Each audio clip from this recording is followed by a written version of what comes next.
ao primeiro minicurso online do PET Enfermagem. Vou me apresentar, meu nome é Camila, eu sou acadêmica do 8º semestre da enfermagem na UFSM, sou petiana, tá? Sou bolsista do PET Enfermagem e sou responsável por apresentar esse minicurso hoje, apresentar nosso palestrante. Vocês estão me ouvindo bem? Sim? Já recebi aqui uns positivos. Então, antes de começar, vou passar algumas informações, tá bem? Coisa boa que a maioria das pessoas estão com as câmeras ligadas, esse era um dos nossos objetivos. Só vou pedir, então, para que mantenham os microfones desligados, tá? Para não ter nenhuma interferência de som. O meu áudio tá um pouco baixo ou só foi uma menina que tá baixo? Para mim tá bom. Tá bom. Camila. Tá bem. Vou falar mais pertinho aqui do microfone. Então, as pessoas que estiverem com o microfone ligado, por favor, desliguem. Francine é uma delas. Por favor, muito obrigada. Então, primeiramente, né, a gente vai passar, antes da gente se apresentar o nosso palestrante, a gente vai apresentar para vocês um vídeo elaborado por nós, pelo Grupo PET Enfermagem, em defesa, né, de um projeto de lei que está aí acontecendo, né, atualmente lá no Senado Federal, para garantir o piso salarial para a categoria da enfermagem. Então, eu vou passar agora o videozinho, ele tem menos de 2 minutos, e depois eu já retorno aqui com vocês. Vou passar, então.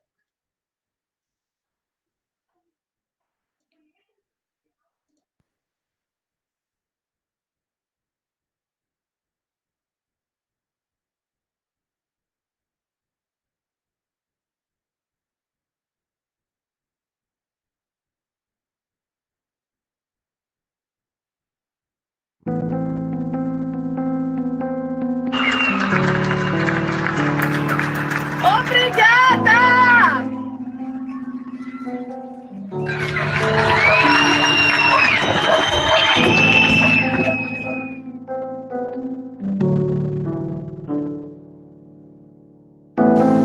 Segundo a Organização Mundial da Saúde, a enfermagem representa 59% da força de trabalho em saúde no mundo. No Brasil, a classe da enfermagem, composta por enfermeiros, técnicos e auxiliares de enfermagem, representa mais de 2,2 milhões de profissionais. Os profissionais da enfermagem são os principais promotores de saúde e cuidado na comunidade, estando com você desde seu nascimento até seus últimos dias de vida. Porém, 7 em cada 10 enfermeiros se sentem inseguros no ambiente de trabalho, por conta de pressão, sobrecarga e jornada de trabalho exaustiva. De acordo com a OMS, o Brasil tem um péssimo desempenho na regulamentação das condições de trabalho para a enfermagem, com salários baixos, falta de infraestrutura e condições mínimas para sua atuação. A categoria da enfermagem é uma das únicas profissões que ainda não possui um piso salarial. Mas juntos nós podemos mudar isso e reconhecer a importância da enfermagem. Nesse sentido, o Senado Federal abriu uma consulta pública de um projeto de lei que garante o piso salarial para a categoria com uma carga horária de 30 horas. Precisamos de você. Vote sim e apoie a enfermagem. Pois defender a enfermagem é defender a saúde do Brasil.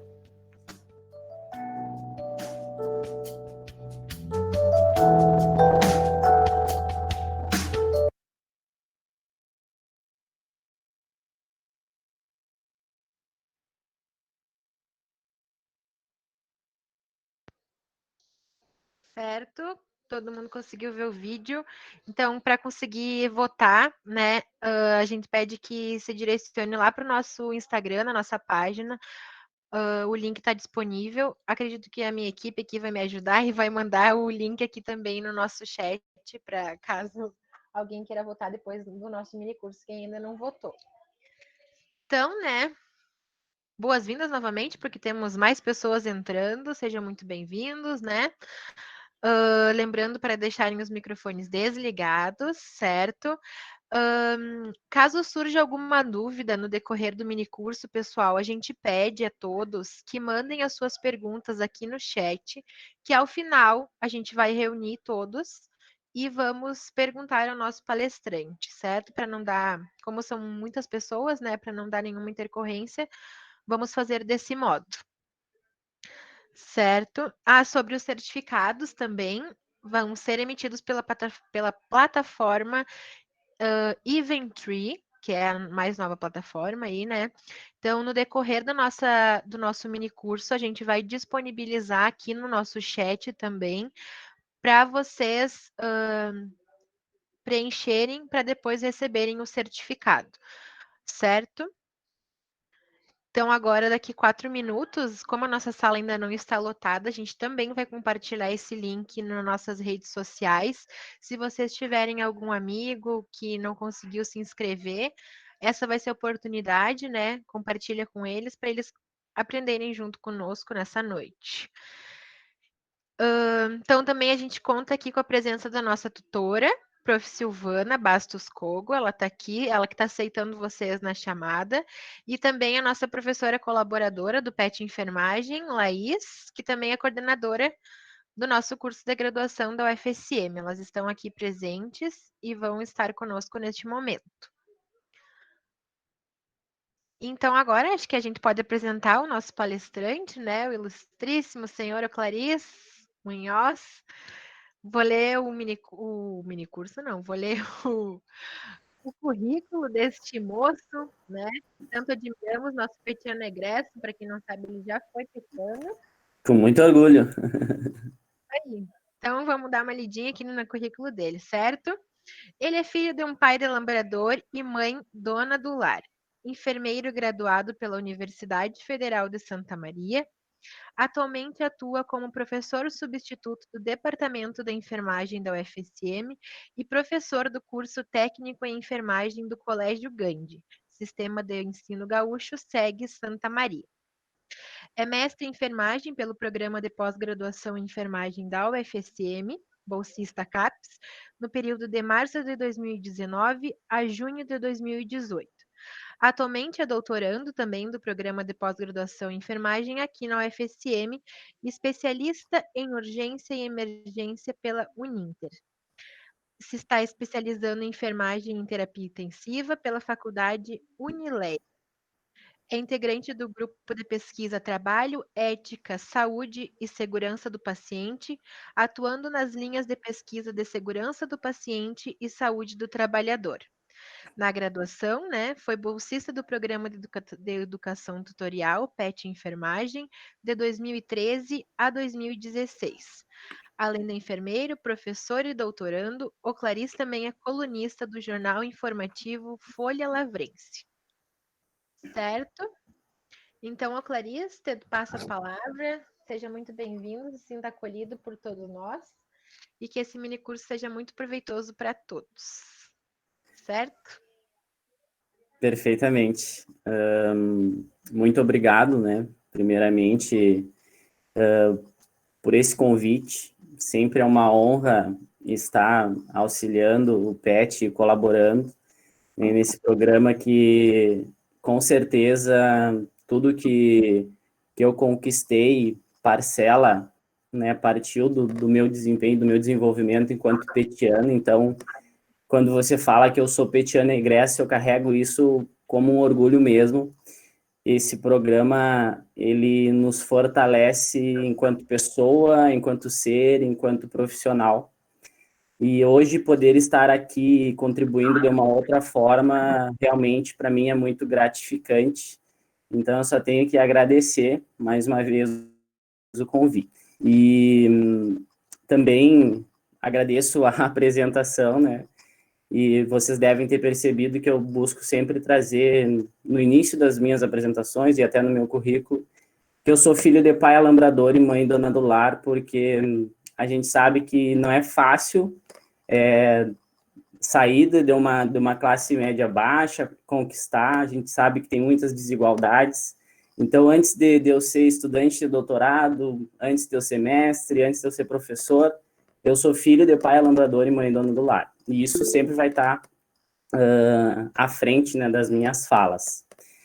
E, bom, aproximadamente 1 mês e meio, a Lívia, então, veio com o desafio, né, de a gente desenvolver um mini curso, né, e num primeiro momento, nós esperávamos que fosse presencial esse mini curso, e aí, em decorrência de todo esse cenário que nós estamos vivenciando, né, nós passamos a adaptá-lo para esse momento remoto.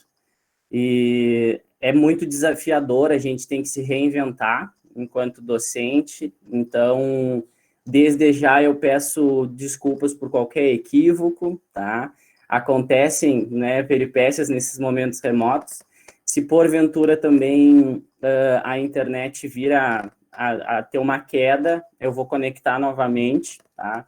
A princípio, a minha internet aqui está estável, mas como a sala também vai estar com bastante participação, talvez aconteça de ter alguma divergência. E fiquei muito feliz de ver que temos muitos alunos, ex-alunos da graduação ali da UFSM, e também bastante gente externa à instituição. Conforme as meninas comentaram, eu vou expor uma apresentação, então eu não vou visualizar vocês, e vou ver só a tela da apresentação, elas vão ir anotando as perguntas, e no final eu deixei um tempinho para a gente desenvolver algumas atividades mais teórico-práticas, e aí no final eu tento sanar as dúvidas, né? Se porventura surgir alguma que eu não consiga responder, meu e-mail também vai estar disponível, eu posso entrar em contato com a pessoa, tá? Mas a gente vai tentar trabalhar de uma forma que todos sejam contemplados e contempladas. E aí, meninas, eu só você, se for alguma coisa muito pontual, cortou a minha fala na hora que eu estava explicando algo muito importante, daí vocês podem me sinalizar e que eu repito, tá bom? Então, eu vou fazer a apresentação aqui do material.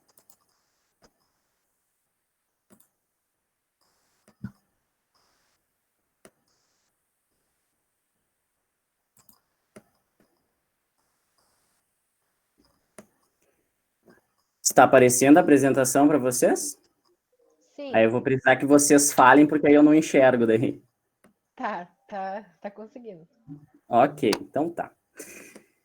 Bom, então o nosso mini curso, a proposta de hoje é nós entendermos um pouquinho, né, sobre gasometria arterial, pensando nela enquanto um conhecimento para a nossa prática de enfermagem. Em especial, é claro que é um tipo de exame que é utilizado por diversas áreas, né, da saúde, mas aqui o nosso foco é tentar trazer para a realidade da enfermagem.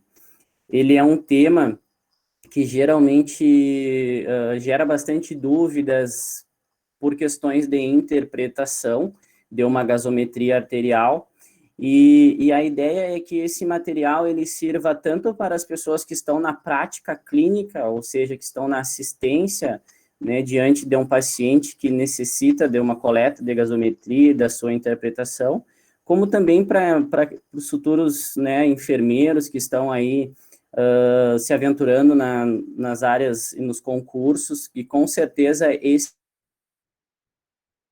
conteúdo que acaba sendo bastante cobrado, em especial quando se trata de concursos da área hospitalar. Então, a ideia é que a gente consiga aproveitar esse momento para desmistificar, né, um pouco da gasometria arterial. Bom, trazendo uma contextualização inicial sobre a coleta de gasometria arterial, o próprio nome já está dizendo, né? É um exame onde se coleta a partir de uma punção de uma artéria. O que a gente procura sempre, quando se objetiva examinar uma gasometria arterial, o próprio nome também já explica. Então, isso quer avaliar os gases que estão presentes no sangue. Então, oxigênio, gás carbônico, a distribuição desses gases na urina, e a partir disso também a gente consegue avaliar o pH sanguíneo e possíveis distúrbios do equilíbrio ácido-básico. Ele é um exame que ele é amplamente utilizado em especial em terapia intensiva e em situações de urgência e emergência. Então, pronto-socorro também, pronto-atendimentos, eles também são utilizados, tá? E principalmente em pacientes que possuem doenças graves, então, que estão em ventilação mecânica, e aí, neste caso, essa gasometria arterial, ela é de rotina. Então, o paciente internado, por exemplo, em ventilação mecânica e uma unidade de tratamento intensivo, ele vai fazer um exame de gasometria arterial rotineiramente, tá? É sempre importante salientar que ele é um exame secundário, então faz parte da monitorização hemodinâmica do paciente. Se existe algum distúrbio que está fazendo com que a homeostase do organismo desse paciente seja comprometida, mas jamais a gente deve utilizar ele como parâmetro ouro no sentido de que a gente sempre precisa avaliar clinicamente o nosso paciente. Então, por isso que eu deixei para vocês que ele é um dado secundário. E em síntese, em suma, ele permite avaliar distúrbios respiratórios, metabólicos e de eletrólitos ou eletrolíticos, que é o que a gente chama. Todos esses parâmetros, quando eles estão dentro da normalidade, eles fazem com que o nosso organismo esteja em homeostase. Se porventura algum destes parâmetros esteja descontrolado, acima ou abaixo dos valores, esse nosso estado de homeostase ele fica comprometido. Bom, como que ocorre a coleta de gasometria arterial? Por ser, né, um procedimento invasivo, ele não é isento de riscos. Então, a gente sempre tem que atentar para todo o processo de biossegurança de qualquer procedimento invasivo, assim como qualquer outro do tipo de sondagem vesical, de punção venosa. Então, todo o cuidado de biossegurança a gente precisa ter também durante a coleta da gasometria arterial. Como ela é coletada a partir do sangue de uma artéria, sempre se opta, gente, pela ordem, daqui está aqui para vocês em negrito, radial é a de primeira escolha, artéria radial, depois braquial, pediosa ou femoral. Bom, para a gente poder coletar na radial, existe um teste que a gente faz, que é o chamado teste de Allen, que é aquela famosa brincadeira, não sei vocês, mas eu fazia na minha infância, onde eu localizava, sem eu saber, né, mas a artéria radial e a ulnar, e eu pressionava, né, com os 2 dedos, segurava por um período de tempo e depois soltava e via que a circulação voltava. Esse é o famoso teste de Allen, que ele deve ser feito antes de uma punção na artéria radial, por exemplo, tá? Se porventura tiver algum comprometimento, ou seja, o retorno venoso não acontecer nos membros, não é um local indicado. Então, a gente passa para uma segunda escolha, para uma terceira escolha, até encontrar o local mais indicado. Porque a gente tem que pensar que se porventura esse paciente ele tem um comprometimento da PI, porque eu agravar ainda mais, né, fazendo um procedimento invasivo nessa artéria. O que preciso de materiais para fazer a coleta da gasometria arterial? Então, uma seringa, essa seringa, ela precisa estar com heparina, porém, existem algumas controvérsias no sentido de que a heparina, por si só, ela já é ácida. Então, em teoria, ela já pode causar algum tipo de alteração nos dados da gasometria, embora essas alterações não sejam significativas, tá? Álcool 70, para fazer antisepsia, algodão ou gás, luvas de procedimento, para a gente poder fazer esse procedimento. O local da punção, ele pode ser anestesiado, porém, na prática, a gente percebe que muitas vezes, por ser um procedimento em que é feito em pacientes que estão em ventilação mecânica, não se utiliza, né, da xilocaína, até para não ter maiores alterações nos parâmetros. Mas, se for um paciente lúcido, por exemplo, que necessita de uma coleta de gasometria arterial, pode-se sim utilizar xilocaína. E aí temos um outro porém. Pacientes lúcidos e que fazem um procedimento de coleta da gasometria arterial, eles podem ter o que a gente chama de hiperventilação causada pelo medo, né? O medo da agulha, eles podem acabar hiperventilando, fazendo com que os níveis de O2 da gasometria estejam acima do normal. Então, se realiza a antisepsia, palpa a artéria que deseja puncionar, e aí se utiliza um ângulo de 30 a 45 graus. Se, porventura, essa punção ocorrer na artéria femoral, esse ângulo precisa ser de 90 graus. A coleta é de aproximadamente 2 ml, se retira a agulha, e aí se pressiona o local puncionado por pelo menos, gente, no mínimo 5 minutos. A gente sabe que a pressão arterial é muito grande, então há risco de sangramento. E aí é pressionar, é pressão direta mesmo, fazer um curativo compressivo, se for necessário, para que não ocorra, né, possíveis sangramentos a mais do que já é necessário. Se tira o ar da seringa, agita para que esse sangue arterial ele se misture com a heparina, a gente veda ele e manda para análise. Tá? As literaturas acabam falando que na hora da análise, o ideal é que essa análise seja feita nas primeiras 3 horas após a coleta, mas às vezes, né, numa situação, por exemplo, onde a gente não tem um laboratório dentro da instituição, que a gente precisa mandar para um outro laboratório, precisa resfriar. Então, esse resfriamento também, existem alguns autores que falam que ele pode vir a causar alguma alteração. Mas, basicamente, essa é uma contextualização inicial e de como ocorre a coleta da gasometria arterial.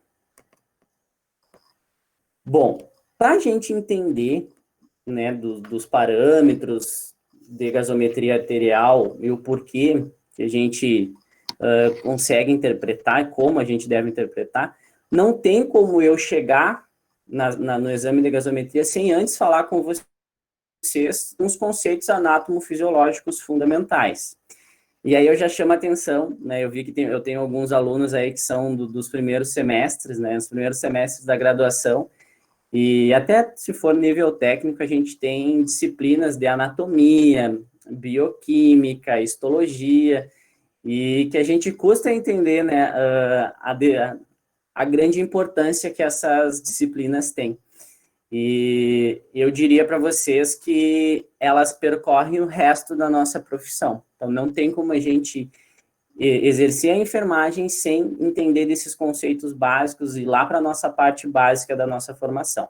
E aí existem 2 componentes básicos que a gente precisa entender para poder interpretar uma gasometria arterial, que é um componente respiratório dos pulmões e o componente não respiratório.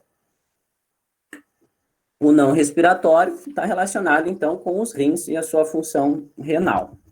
Bom, mas para que a gente tenha uma manutenção adequada do estado ácido básico, a gente também, o nosso organismo, ele enfrenta 2 situações. A primeira delas é com relação à nossa própria alimentação, então a quantidade de ácidos que nós ingerimos, né, na nossa dieta, e como o CO2, resultante do nosso metabolismo, é excretado. E aí a gente precisa resgatar um pouquinho lá da nossa pequena e grande circulação, por exemplo. Nós temos que o final do nosso metabolismo é a excreção de CO2. Então, a gente tem que lembrar que na expiração a gente excreta esse CO2. Porém, quando eu tenho enchimento pulmonar, por exemplo, essa minha excreção de CO2 ela já não está tão favorecida. Quando eu falo de função renal, eu preciso lembrar que a unidade funcional dos nossos rins é o néfron. E qual é a função do néfron, gente? Ele é responsável por filtrar, reabsorver e excretar. Ele filtra o quê? O nosso sangue. Nosso sangue ele é cheio de componentes. Ele reabsorve água, sódio, potássio, magnésio. Tudo isso, esses 2 sistemas, eles fazem para que o nosso corpo se mantenha em homeostase. Porém, novamente, quando eu tenho algum processo patológico, alguma coisa que está interferindo nesses 2 sistemas, eu acabo tendo o meu estado de homeostase comprometido. Com isso, eu tenho um desequilíbrio ácido básico. E aí, por isso que a gente necessita de uma gasometria arterial para poder avaliar até que ponto é esse distúrbio ácido básico.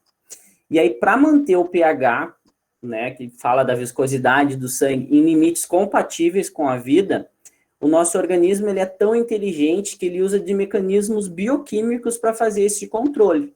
E aí esse mecanismo, um dos principais mecanismos bioquímicos que o nosso organismo utiliza é o sistema tampão. Tá? E ele é um dos mais importantes em se tratando quando a gente fala de homeostase corporal.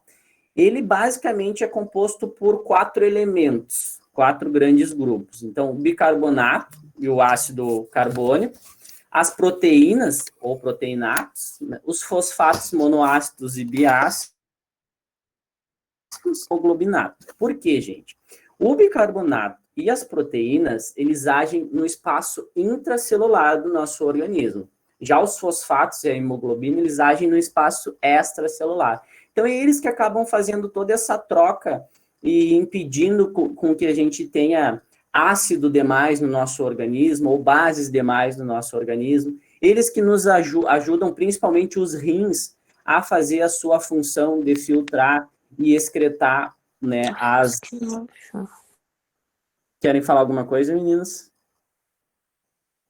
Eu vi que alguém abriu o microfone aí. Não acredito. Não, Clarice. Tá tudo tranquilo Isso. até aqui? Tudo ótimo. Tá, então tá. Qualquer coisa podem me interromper. Tá bem. E aí, então, gente, essas são responsáveis por minimizar as alterações de pH. E aí, essas alterações de pH sempre é por adição ou subtração de ácidos, né? Que aqui a gente representa pelo H+. Então, esses são os ácidos. Então, é graças a estes sistemas que qualquer pequena alteração que a gente tenha no estado ácido básico vai ter um desequilíbrio no pH sanguíneo, vai ter um desequilíbrio nos eletrolíticos do nosso sangue arterial, tá? Nos ácidos, nas bases. Qualquer alteração, caso o nosso sistema tampão esteja comprometido, vai aparecer. E aí que surge a nossa, né, então, gasometria arterial, que é o objetivo de a gente interpretar ela hoje aqui. E como que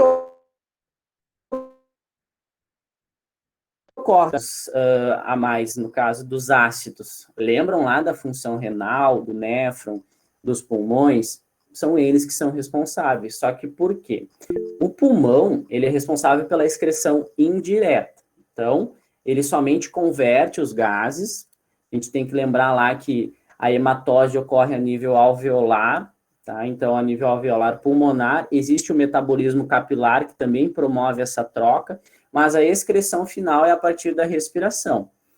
Já a excreção, só que o que acontece? Os pulmões, eles só conseguem fazer a excreção de CO2 desta forma, né? Só, como se fosse pouco, né? Muito pelo contrário. Mas já a função renal, ela não tem essa limitação. Então, por isso que ela acaba sendo o coração das funções tampão. E aí a excreção de CO2 pelos pulmões, ela pode ser rapidamente mudada em qualquer diferença. E aí aqui tem um exemplo, por exemplo, da hipoventilação, quando se quer poupar ácidos, então não é um mecanismo tão eficiente. Já a hiperventilação, já esse sim eu consigo eliminar mais CO2. É como se eu dissesse para vocês assim, gente, respirem agora rapidamente, ofegantes, vocês vão estar introduzindo uma grande quantidade de oxigênio e vocês vão estar excretando muito CO2. Então, é basicamente isso que também o sistema tampão, a função renal, acaba auxiliando para fazer. E aí, então, a função renal, ela exerce essa excreção de ácidos e eletrólitos e vai influir diretamente no estado ácido básico do líquido extracelular. Muito bem.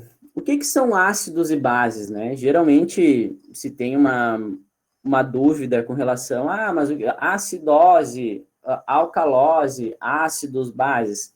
Quando a gente fala em ácidos, ele é qualquer composto que na sua fórmula ele tem íons de hidrogênio. Então, quando a gente for pegar uma gasometria, por exemplo, a gente enxerga aquele monte de letrinha, né, que na verdade são parâmetros bioquímicos. Se tiver um H, geralmente esse H é no início da fórmula, significa que é um ácido. Então, um exemplo que eu trouxe aqui para vocês é o bicarbonato, tá? Se porventura não tem, então já tem que analisar para ver se é uma base. Bases, elas também são chamadas de álcali, por isso alcalose, tá? Ela é uma substância que vai sempre liberar hidroxilas, então íons negativos OH. Então, as bases em si, na sua fórmula, geralmente, elas possuem um OH no final, tá? Então, tem o dióxido de carbono. E uma base que é bastante utilizada, até na prática clínica, é o próprio potássio, que é o K, tá? Então, aqui é só para mais ou menos diferenciar o que é um ácido e o que é uma base.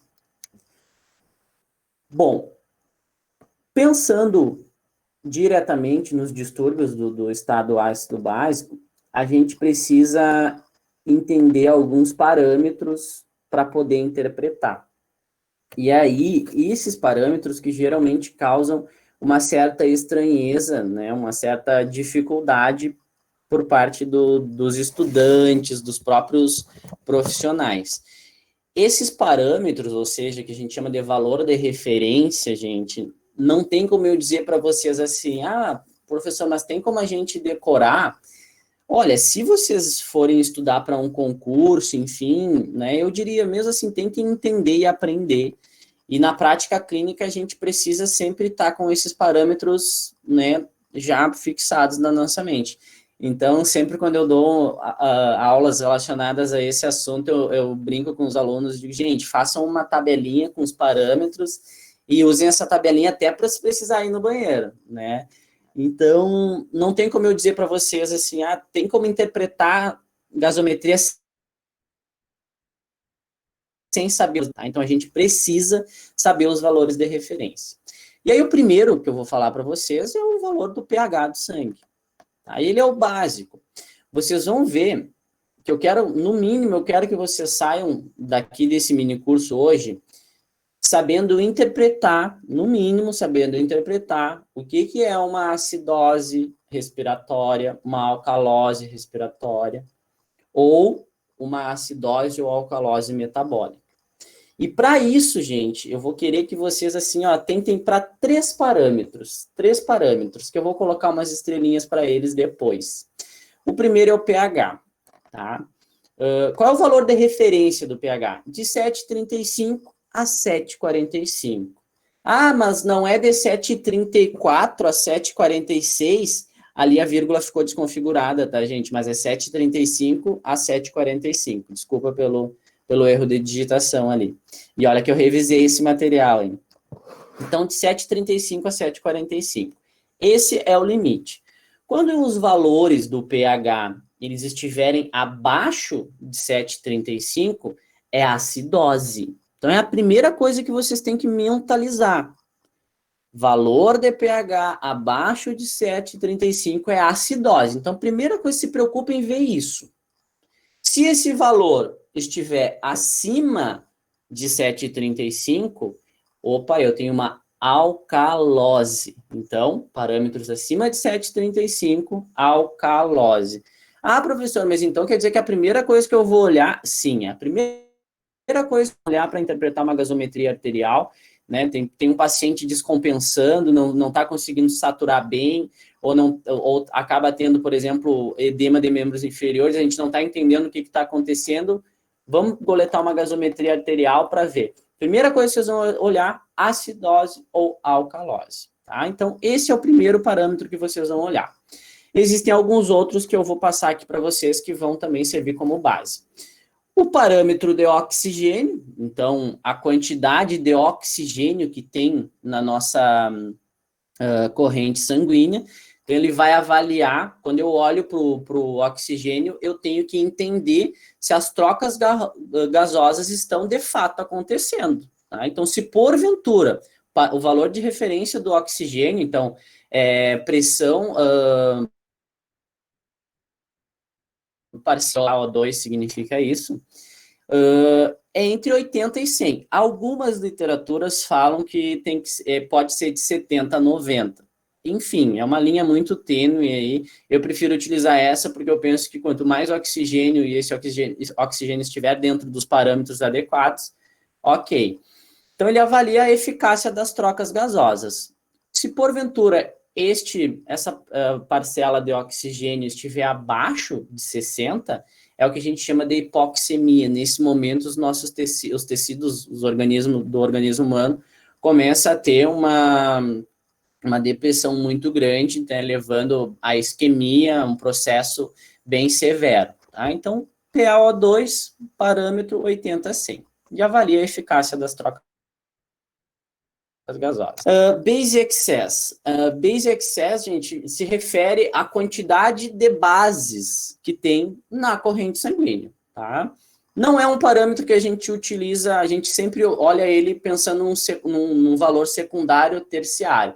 Mas eu sempre gosto de trazer porque ele está diretamente proporcional. Então, se o valor do base excess estiver acima, é alcalose. Se estiver abaixo dos valores de referência, é acidose, então, metabólica, tá? Então, como está relacionada aos ácidos e às bases, né, a função renal, então, aí ele sempre varia de -2 a mais 2 mEq por litro, tá? Então, é só um parâmetro propriamente dito.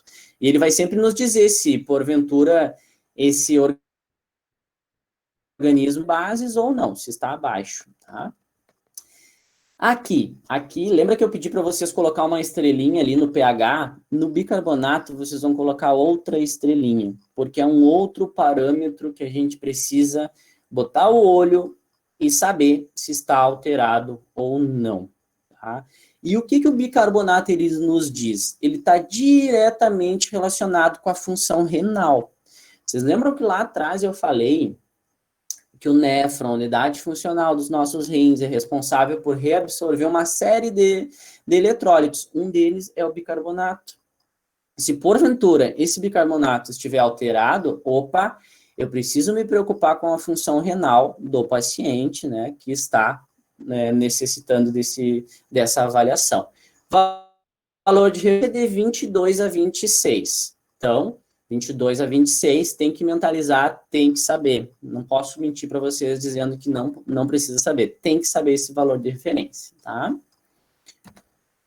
E o outro parâmetro que eu preciso que vocês entendam também é com relação à pressão parcial de CO2. Então, aí nós temos o nosso gás carbônico, né? Que lá, pensando na função respiratória, a gente elimina ele na respiração, só que muitas vezes, quando a gente tem um paciente que está com comprometimento pulmonar, nós vamos ter, então, distúrbios respiratórios. E aí, o valor de referência da pressão de CO2 é de 35 a 45. Então, gente, ó, as 3 estrelinhas que eu preciso que os valores. Eu preciso que vocês saiam daqui hoje olhando uma gasometria para esses 3 valores e sabendo me dizer a diferença entre um estado ou outro. Vou reforçar. pH de 7,35 a 7,45. Acima, alcalose, abaixo, acidose. Bicarbonato, HCO3, está relacionado com a função renal. Valor normal de 22 a 26. Se eu tenho um excesso, tem alguma coisa errada relacionada, por exemplo, à tireoide. Quando eu tenho abaixo, quer dizer que está faltando. Gás carbônico, PaCO2, de 35 a 45, então vai estar relacionado aos distúrbios respiratórios, certo? Até aqui tudo tranquilo, meninas? Me deem um ok aí, por favor. Sim, tudo ok. Tudo ótimo. Por enquanto, Sim, não tudo há certo? perguntas. Tá, ok. Bom, e aí, a gente já, a partir do que eu apresentei para vocês no slide anterior, a gente já pode começar a querer se arriscar a interpretar uma gasometria arterial. Então, vocês lembram qual foi a primeira coisa que eu pedi para vocês olhar quando vocês pegarem uma gasometria? A primeira, gente, é olhar o valor de pH, tá? Olhou o valor do pH, está acima, alcalose. Está abaixo do normal, acidose. Ah, professor, mas não tem nenhuma outra diferença? Não pode ser uma outra coisa? Não, não pode, gente. Olhou o pH, está abaixo de 7,35, acidose, está acima de 7,45, alcalose. A primeira coisa que vocês vão olhar. Ah, estiver dentro dos parâmetros normais. Bom, então quer dizer que o meu organismo está em homeostase. pode acontecer de pH estar normal e tal, de ter alguma alteração respiratória, mas aí é o que a gente chama de mecanismo compensatório, tá? Eu não vou entrar nesses detalhes com vocês aqui. Depois que eu olhei o pH, gente, eu vou olhar para os nossos outros 2 parâmetros que eu pedi para vocês marcar a estrelinha. PaCO2 e HCO3. Eu preciso olhar para eles e identificar se tem alguma alteração com relação aos valores de referência. Lembrando, PaCO2, qual é o valor de referência? 35. HCO3, 22 a 26. Tá? Bom, olhei. Se eu tiver na minha gasometria arterial uma redução de PaCO2, gente, ou seja, eu tenho baixos valores de gás carbônico, significa que o meu paciente está hiperventilando. E aí, isso está diretamente relacionado a uma alcalose respiratória. Se eu tiver um aumento de gás carbônico, opa, quer dizer que está faltando oxigênio para o meu paciente. Então, ele está hipoventilando. E aí, ele tem uma acidose respiratória. Tá? Então, primeira coisa, olhei pH. Depois, vou para o PaCO2. Se está reduzido os valores de PaCO2, quer dizer que tem muito oxigênio. Pensem dessa forma. Meu paciente está hiperventilando. E aí, eu tenho uma alcalose respiratória. Se eu tenho um aumento de gás carbônico, quer dizer que o paciente não está tendo trocas gasosas eficientes, não está fazendo as trocas gasosas. Então, ele está hipoventilando. E aí, eu tenho uma acidose respiratória. Porém, digamos que os parâmetros de gás carbônico estivessem dentro do normal. Eu passaria a olhar para o bicarbonato. Se tem redução do bicarbonato, tem redução do pH, e aí eu tenho uma acidose metabólica. Se eu tenho um aumento do HCO3, eu tenho aumento do pH e eu tenho uma alcalose metabólica. Então, assim, gente, ó, vamos só responder. Se eu tenho alteração de gás carbônico, é um distúrbio respiratório. Se eu tenho uma alteração de bicarbonato, é um distúrbio metabólico.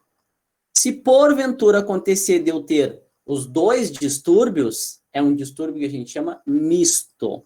Então, eu posso ter também esses 2 distúrbios, que é um pouco mais grave. E aí, eu gostaria que vocês prestassem atenção também com relação ao valor de pH e aos demais parâmetros. Percebam que quando a gente fala de pH e gás carbônico, eles são inversamente proporcionais. O que eu estou querendo dizer? Que quando o pH está baixo, falando do componente respiratório, tá? Então, quando o pH está abaixo do normal, acidose, o meu CO2 vai estar elevado. Então, pensem assim, ó. Quando eu tenho uma acidose respiratória, a flecha do pH vai estar para baixo.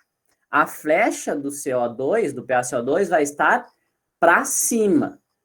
Se porventura eu tenho uma alcalose respiratória, aí é ao contrário. Lembrem, pH é inversamente proporcional ao índice respiratório. Então, se eu tenho uma alcalose, a seta do pH vai estar para cima e a seta do PaCO2 vai estar para baixo.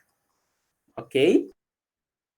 Eu penso em pH e bicarbonato, são diretamente proporcionais. Então, se tem redução de HCO3, obrigatoriamente tem que ter redução de pH. Então, as 2 flechas são para baixo. E aí eu tenho uma acidose metabólica. Se eu tenho aumento de HCO3, eu tenho aumento de pH. Então, alcalose metabólica. Isso serve para na hora da gente interpretar, e aí eu vou querer que vocês façam esse raciocínio também nos exercícios que eu trouxe para vocês no final da apresentação aqui. Até aqui tudo tranquilo, seguimos. Para também contextualizar e trazer um pouco da prática clínica, antes de nós chegarmos eu trouxe algumas causas, obviamente, não todas, mas algumas causas que estão diretamente relacionadas aos distúrbios respiratórios, tá? Tanto a acidose respiratória como a alcalose respiratória. Quando a gente fala em acidose respiratória, gente, quando ela é aguda, geralmente ela está relacionada a comprometimento de sistema nervoso central, intoxicação, trauma. Vamos pensar um trauma crânioencefálico, onde tem um comprometimento de sistema nervoso central. Esse paciente não vai conseguir fazer as trocas gasosas, e aí, obviamente, ele vai ter um estado ácido básico comprometido.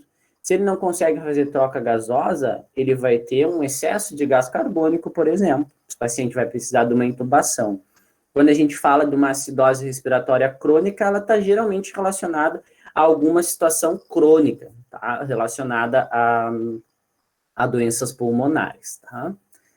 Quando eu falo de alcalose respiratória, também está mais direcionada ao sistema nervoso central, mas aí nós temos uma situação específica, que aí já é mais relacionada a alguns tipos de infecção, hipoxemia, enfim, algumas atelectasias.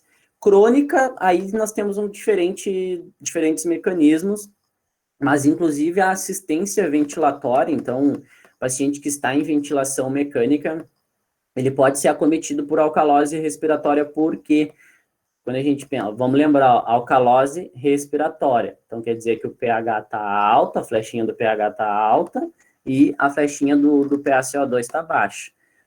Quer dizer que esse paciente está hiperventilando, tá? Isso é comum em pacientes, por exemplo, que tem uma pressão parcial de O2 inspirada, programada pela máquina de maneira excessiva. Lesões no sistema nervoso central também.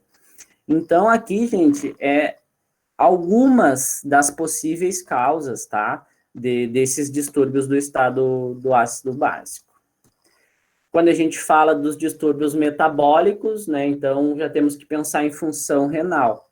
Quando eu estou pensando em acidose metabólica, então eu tenho muita adição de ácido, geralmente está relacionada a uma infusão excessiva de cloreto de amônio, por exemplo. Tem a questão da acidose diabética, presença de corpos cetônicos. Isso tudo faz com que ocorra comprometimento renal, né?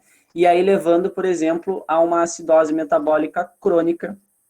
Neste caso, nós temos um comprometimento renal considerável. Tá? E também pode ser por perda de bicarbonato. Lembram lá que o bicarbonato ele é o nosso componente metabólico. Situações de diarreia crônica, por exemplo, podem acabar levando o indivíduo a desenvolver essa acidose metabólica.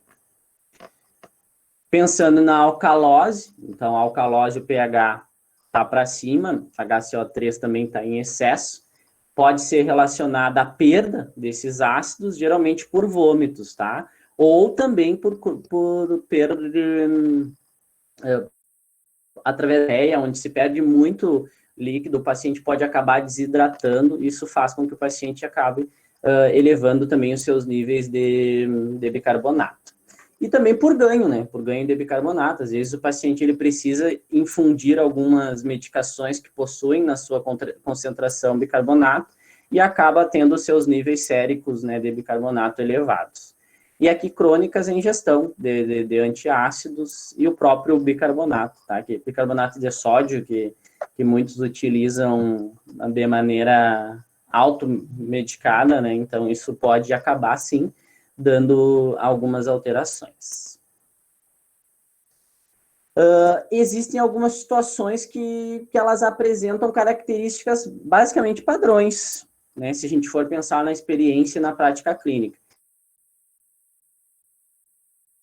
Primeiramente, o estado de choque, então aquele paciente que entra em choque, ele vai estar relacionado à acidose metabólica. Por quê? O paciente ele não tem uma boa perfusão tecidual, então o mecanismo anaeróbio dele lá, da gente pensar no nosso sistema tampão das trocas, ele não acontece adequadamente, e aí faz com que esse paciente tenha uma acidose metabólica, tem comprometimento renal.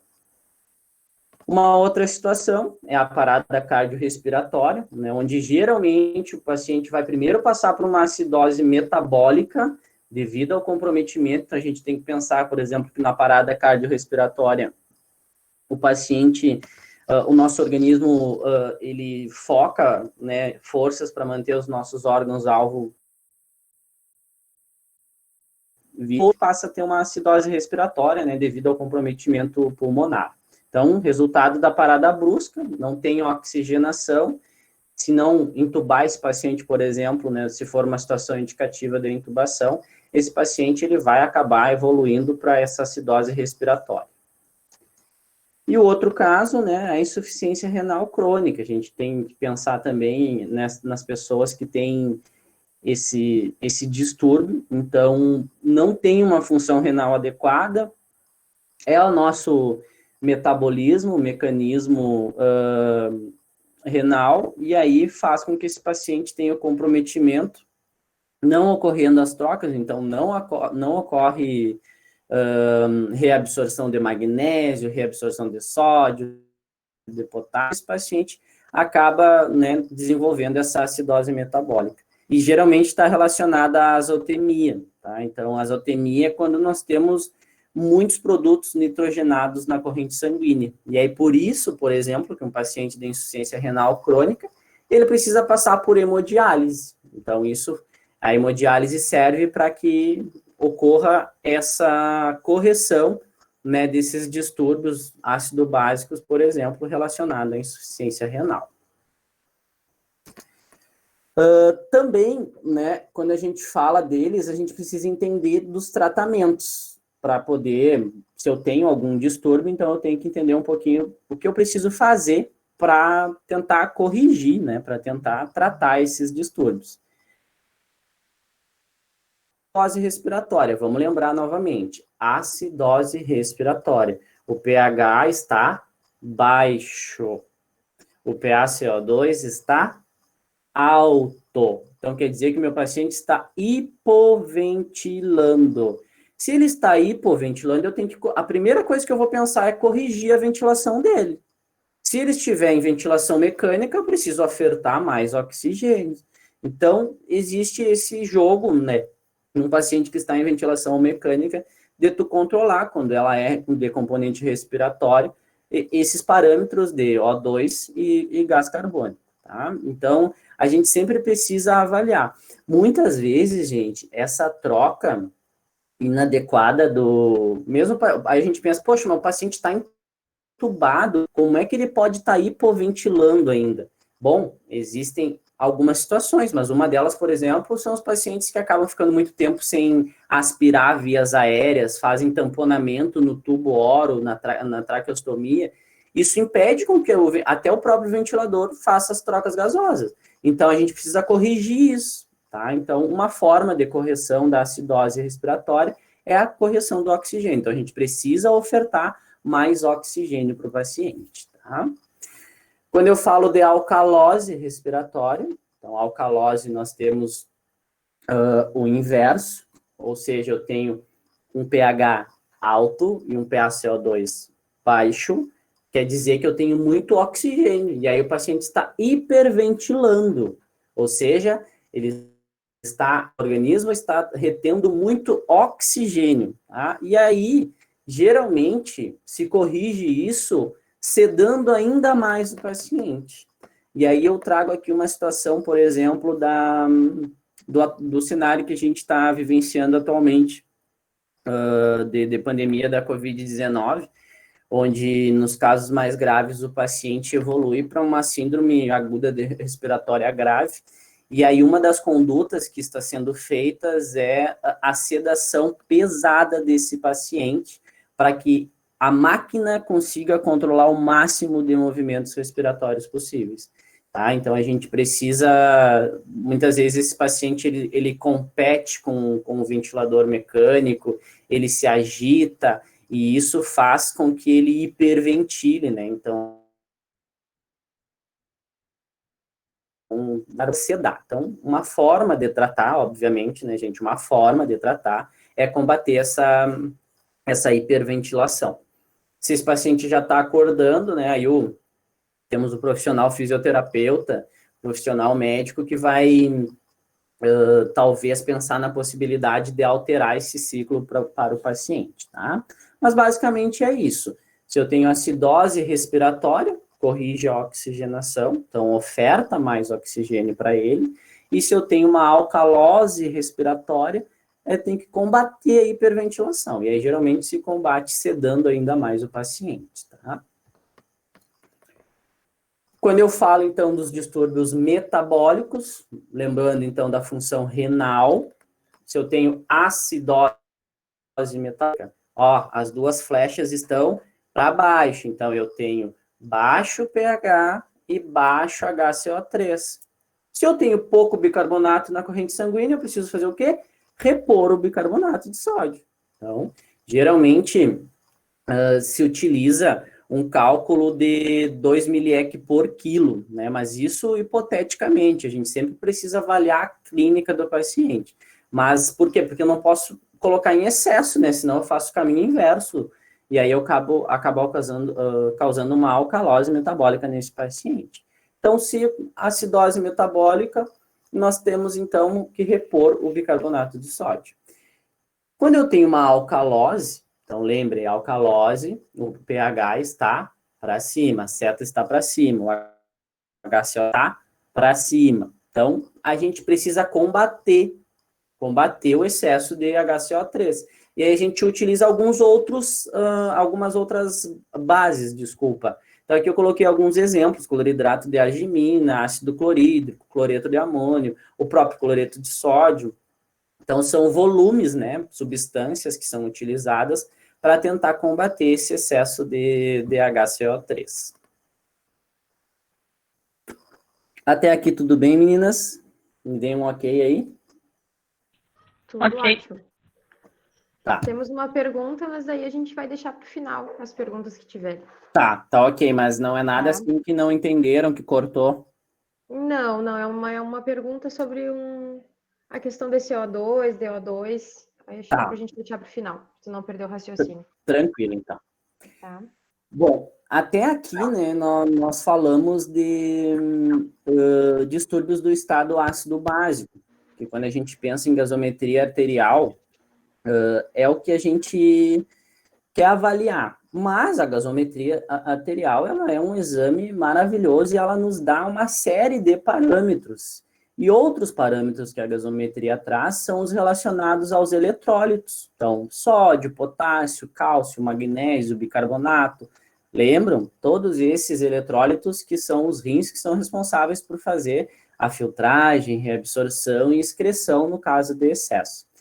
E aí tem alguns outros parâmetros, e eu trouxe 4 outros para vocês aqui, que existem também valores de referência, tá?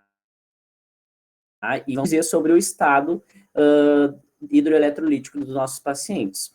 O primeiro deles é o sódio, e aí o valor de referência do sódio é de 135 a 145 milimol, por litro. O potássio, né, de 3,5 a 5,5.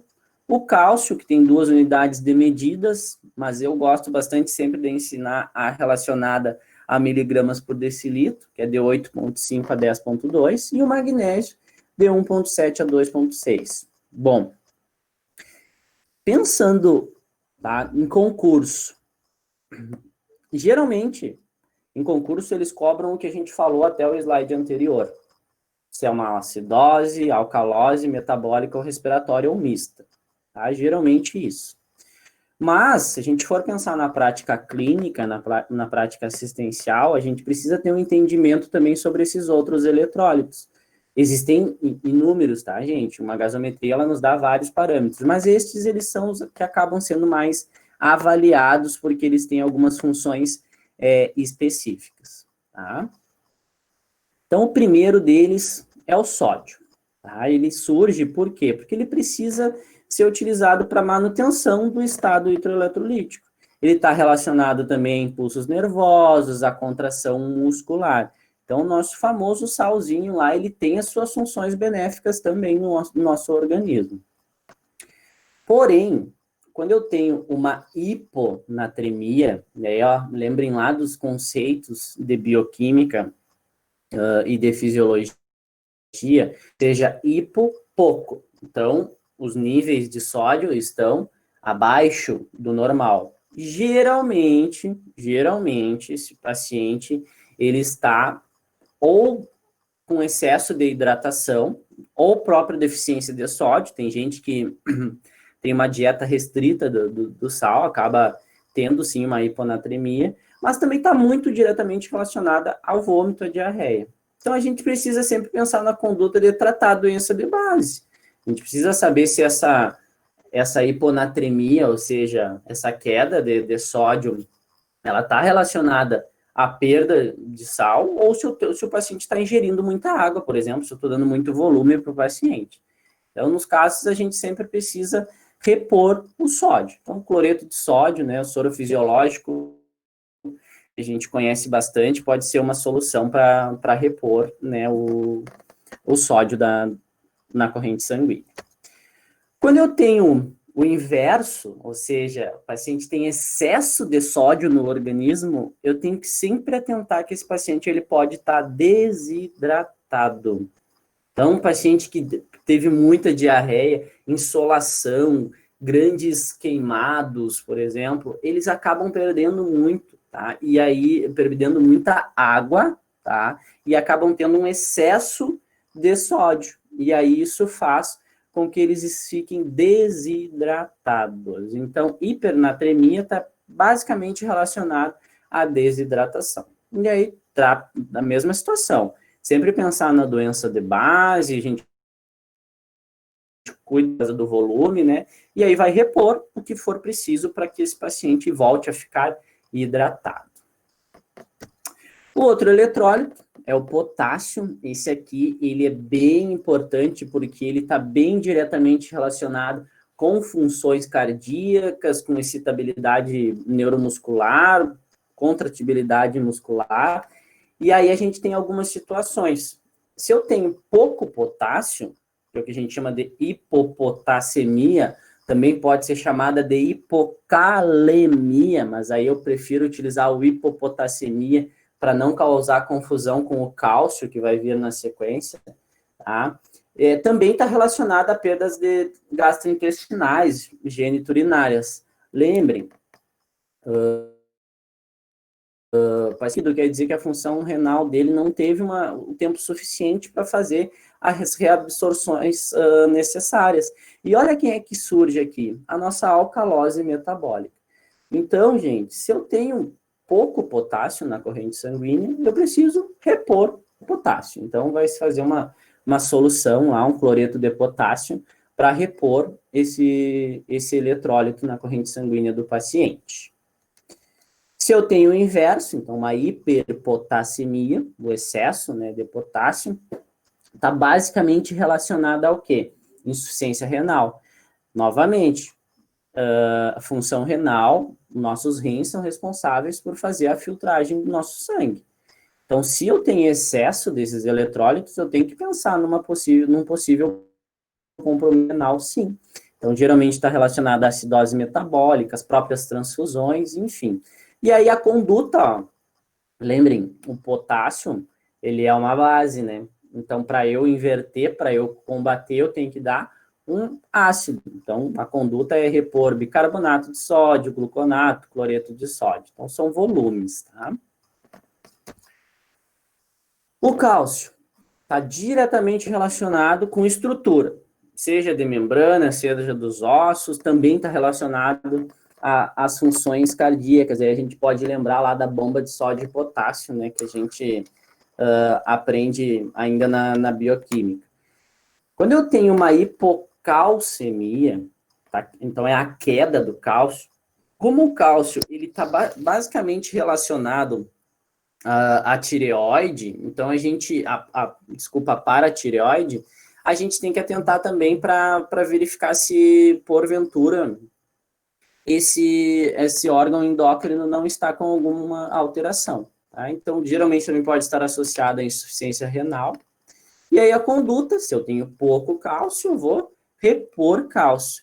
E aí um volume que se escolhe também, como o cálcio ele trabalha muito bem com a vitamina D, né? A gente pode pensar na nossa próxima alimentação, na própria alimentação diária, desculpa, onde é recomendado que a gente tenha esse controle, né? Então a gente utiliza também, além de repor o cálcio no paciente que tenha pouco volume de cálcio, a gente também repõe vitamina D por eles serem diretamente. A hipercalcemia, então o excesso de cálcio, também vai estar relacionado com a paratireoide, insuficiência adrenal. Então, nós temos aí um metabolismo endócrino comprometido. Então, se eu tenho excesso, eu preciso hidratar esse paciente e fazer com que a nossa função renal volte a funcionar um pouco bruscamente. Então, se utiliza de diurético. Então, precisa fazer com que o rim funcione para que esse paciente elimine ácidos e bases que, porventura, estejam em excesso. E o último, gente, dos eletrólitos, tá? Ele está relacionado ao magnésio. Está bem diretamente relacionado à contratibilidade muscular, então, excitabilidade de mecanismos bioquímicos. Pode retornar só um pouquinho aquele slide? Do cálcio? Esse? Isso, do cálcio. Tá. Alguma dúvida daqui? Não, eu só quero copiar ele, que eu não consegui copiar, só copiar. Ah, tá. Não, acho que esse material também, se depois, não sei se as meninas vão disponibilizar eles, meninas. Se tu permitir, Clarissa, a gente pode encaminhar via e-mail depois. Não tem problema nenhum, não tem problema nenhum. Nada disso que tá aqui foi eu que inventei, né? As referências estão lá no final, então não tem problema nenhum. Posso então, ok, obrigada. Posso compartilhar, sim, não tem problema. Certo. Então tá. Então, retomando aqui no magnésio, gente, né? A gente, quando fala da queda do magnésio, saem algumas... ou para facilitar, falou em alteração de magnésio, está diretamente relacionada com alguma cronicidade desse paciente, alguma patologia crônica, tá? Então, quando eu tenho uma hipomagnesemia, que é a queda do magnésio, pode estar relacionada ao alcoolismo crônico, paciente que tem delírios tremens, cirrose, pancreatite. Então, percebam, são patologias crônicas. Como eu tenho pouco magnésio, a nossa conduta vai ser repor. Então, reposição parenteral. No caso do magnésio, gente, geralmente os médicos optam por prescrever umas doses de ataque via parenteral, geralmente endovenoso, e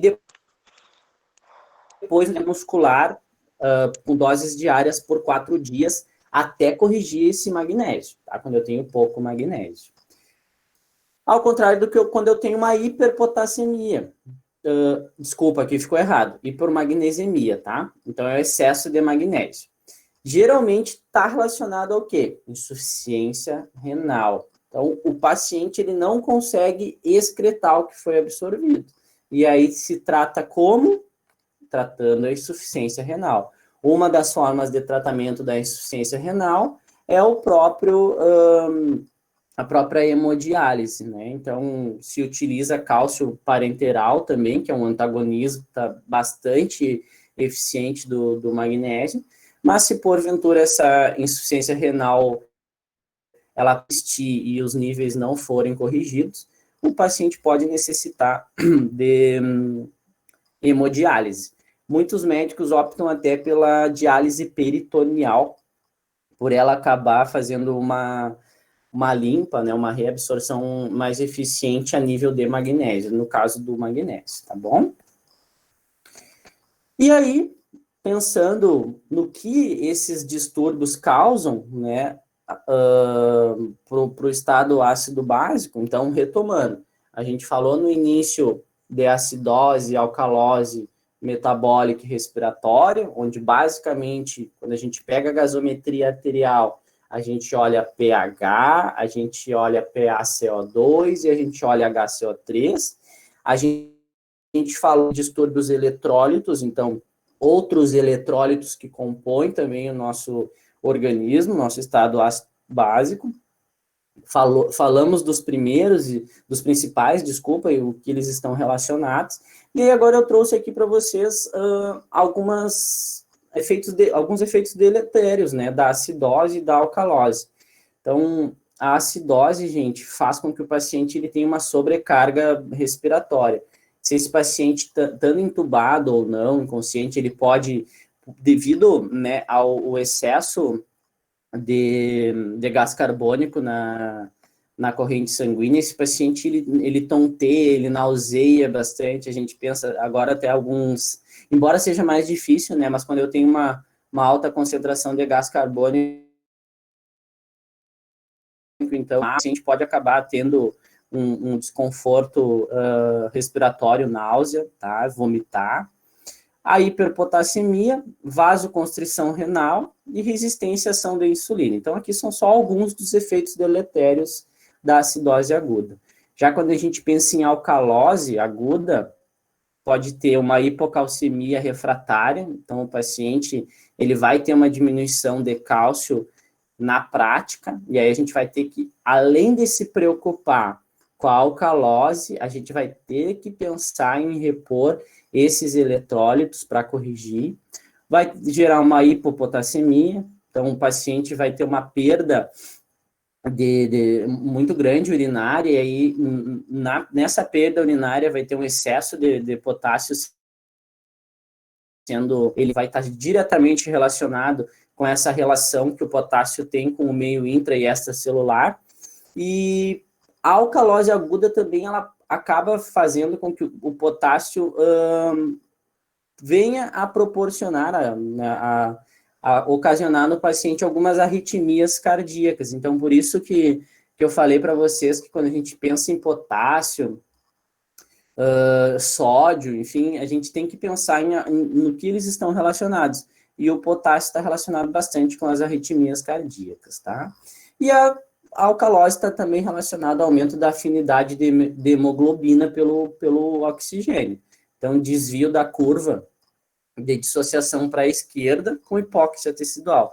Aí vocês podem estar se perguntando assim, tá, mas o que é essa curva de dissociação? Uma quantidade de hemoglobina e o quanto varia, vamos pensar assim, de 0 a 1, tá, entre direita e esquerda. Se porventura for para a direita, é uma acidose, se porventura for para a esquerda, é uma alcalose. Mas isso só a gente olhando a gasometria para entender, tá? Então, gente, em síntese, coloquei esse slide aqui, ó, para vocês pensarem. Isso é o que eu quero que vocês saiam daqui, assim, ó, dominando.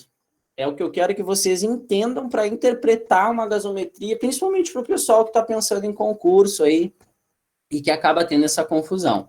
Então, pH, 7,35, 7,45, sistema respiratório, dose acima, alcalose.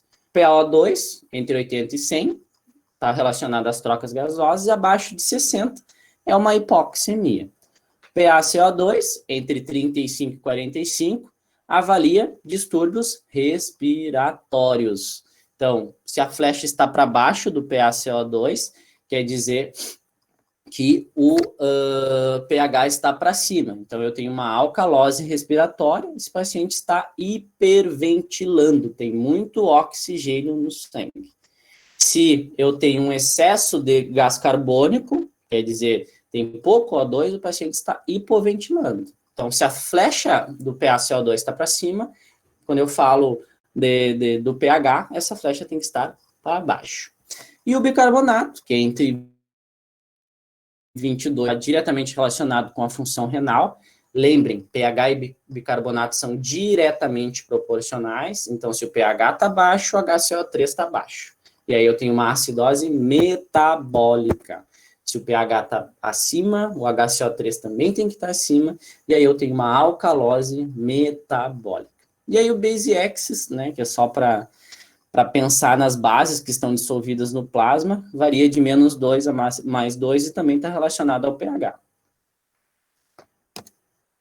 E agora, vamos praticar? Então, a partir de agora, gente, até antes de vocês praticarem, eu vou querer que as meninas me digam se tem alguma dúvida que eu possa sanar antes de eu dar um tempinho para eles resolverem esses exercícios. Sim, ô Clarice, temos uma dúvida surgiu. Tá. Pode falar. Espera aí que agora eu me perdi aqui que eu anotei. Aqui, deixa que eu achei aqui. Conseguiu, Camila? Eu achei também. Tá, Qual pode a falar. função da utilização de CO2 em pacientes que inalaram o próprio CO2 durante um incêndio? O O2 torna-se severo para colocar no respirador do paciente que inalou chamas, gases tóxicos em excesso? Como funciona isso? Vou pedir que tu repita a pergunta que eu não consegui entender. Tá. Qual a função da utilização de CO2 em pacientes que inalaram o próprio CO2 durante um incêndio? Acho que essa pode ser a primeira pergunta. Aí depois ele fala assim: o O2 torna-se severo para colocar no respirador do paciente que inalou as chamas dos gases tóxicos em excesso? Como funciona isso? Bom, aí nós temos que avaliar algumas situações, tá? Primeiro, se esse paciente inalou muita fumaça, tá? Ele tem um comprometimento respiratório, ou seja, a hematose alveolar dele acaba ficando comprometida. Se a hematose está comprometida, a gente não tem níveis de oxigênio adequados. Então, a própria inalação de fumaça faz com que ele tenha uma concentração alta de CO2 nos pulmões. Então, a gente precisa corrigir isso de alguma forma. E por mais que seja tóxico eu hiperventilar esse paciente, num primeiro momento eu preciso,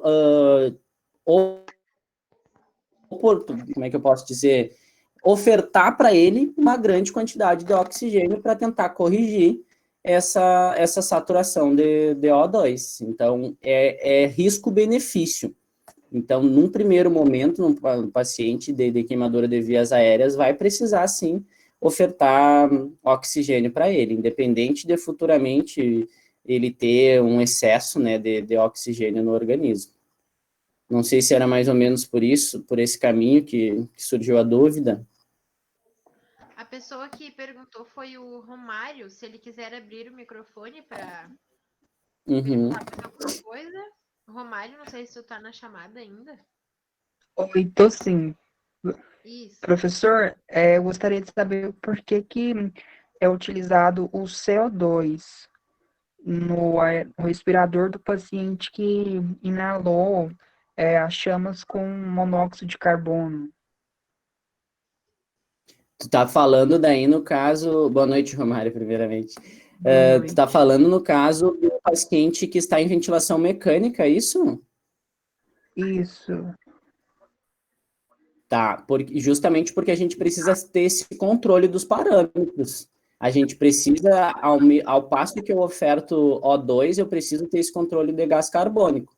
Então, eu vou fazer esse balanceamento desses gases, porque por mais que eu saiba que o CO2, ele já pensando numa situação prévia dele, que ele acabou tendo vias aéreas queimadas, eu preciso mesmo assim controlar, porque senão ele vai ter um distúrbio respiratório. Então, a balança, né, a linha é muito tênue, então preciso ofertar tanto CO2 como O2, mas aí nas devidas proporções para poder corrigir adequadamente esse distúrbio respiratório. Certo, professor, entendi. Obrigado, viu? Nada. O Clarice tem uma outra pergunta da Natália. Ela comentou assim, estavam falando sobre o uso prolongado de máscara causar hipóxia. Gostaria de saber se você sabe alguma coisa. Ela mandou uma pergunta. Adivinhou uma questão de verdadeiro ou falso que eu coloquei depois para vocês aqui. Mas, assim, o que a literatura nos traz? Que, teoricamente, essa hipoxemia, ela não é tão severa.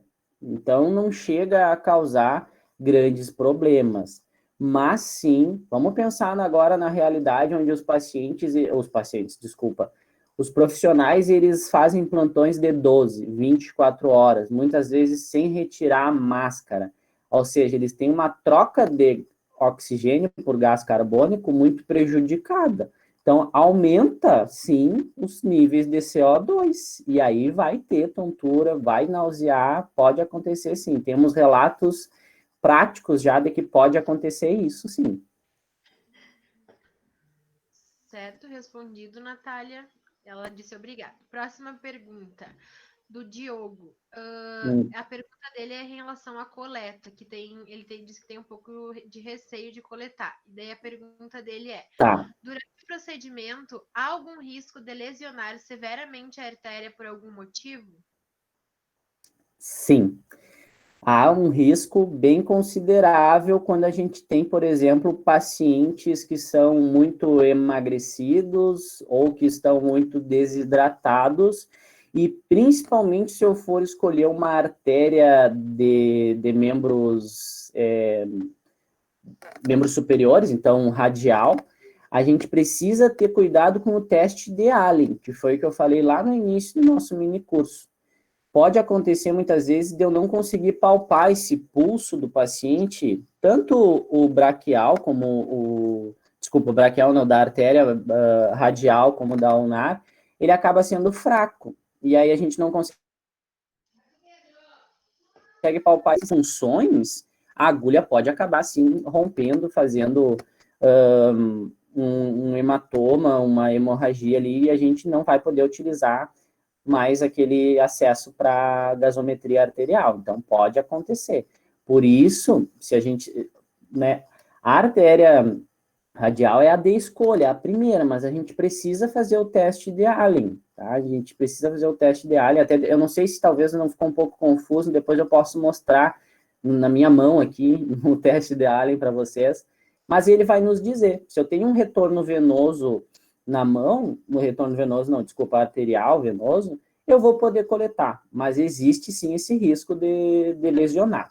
Aí a gente vai ter que pensar numa artéria braquial, numa artéria femoral, ou os tipos de técnica. Certo, respondido. Temos mais duas, na verdade. O Diogo agradeceu. Tem um relato aqui da Tânia, ao final ela pergunta: minha mãe teve pneumonia, mas graças a Deus não foi nada grave. O médico pediu uma gasometria arterial dela, mas até hoje não soubemos o resultado. Mas por que o pedido de gasometria para quem tem pneumonia? Essa é a pergunta da Tânia. Boa pergunta, Tânia. Vamos pensar. Tá? Não sei qual é a pneumonia que, enfim, a sua mãe teve, mas bruscamente falando, pneumonia, nós temos um acúmulo de secreção, um acúmulo geralmente relacionado a uma doença bacteriana. Esse acúmulo ocorre a nível alveolar, então a nível pulmonar. Se eu tenho secreções a nível pulmonar, o que está comprometido? O meu processo de hematose, então a troca de gás carbônico por CO2. Se essa troca está comprometida, eu preciso avaliar o quão comprometida está essa troca. E aí, nada melhor do que uma gasometria arterial para me dizer se realmente essa pneumonia está tão severa a ponto de comprometer os níveis de oxigênio arteriais ou não. Então, provavelmente, deva ser por isso que ele tenha solicitado o exame.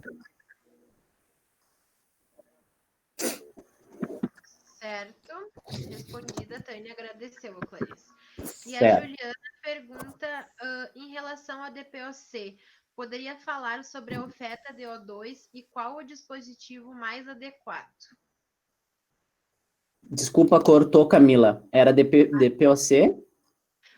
Poderia falar sobre a oferta de O2 e qual o dispositivo mais adequado? Tá, no caso da DBPOC, gente, doença broncopulmonar obstrutivo crônica, ela é uma, diga-se de passagem, uma das mais difíceis de se tratar pensando em reposição ventilatória. Tá? É uma das mais difíceis mesmo. Por quê? O próprio nome já está dizendo, broncopulmonar obstrutivo crônico. Então, tem uma obstrução que impede que a pessoa, né, sem um dispositivo invasivo, consiga fazer essas trocas. Então, esse paciente mecânica, tá? Ele vai precisar de ventilação mecânica, porque o próprio ar ambiente que a gente respira tem uma concentração baixa de O2, né? Então, a gente precisa, como ele está com esse comprometimento muito grave, a gente precisa ofertar o máximo de oxigênio. Então, se a gente for pensar em ventilação mecânica, esse é um paciente, por exemplo, que lá no ventilador mecânico, ele vai estar com uma FiO2, que é uma fração inspirada de oxigênio. Sei que eu estou fugindo um pouco, mas é só para responder essa questão. FiO2, gente, quanto maior a concentração de FiO2, quer dizer que mais oxigênio ele está precisando. Então, esse é um paciente que vai estar com 60%, 80% de FiO2, vai estar com uma PIP, que é a pressão expirada, né, o resultado final, que o fisiológico normal nosso, né, 5, 6. Esse paciente que está com DBPOC, ele vai estar com uma PIP de 12, de 15, porque precisa fazer com que esses alvéolos se dilatem e tenham espaço para fazer essa troca.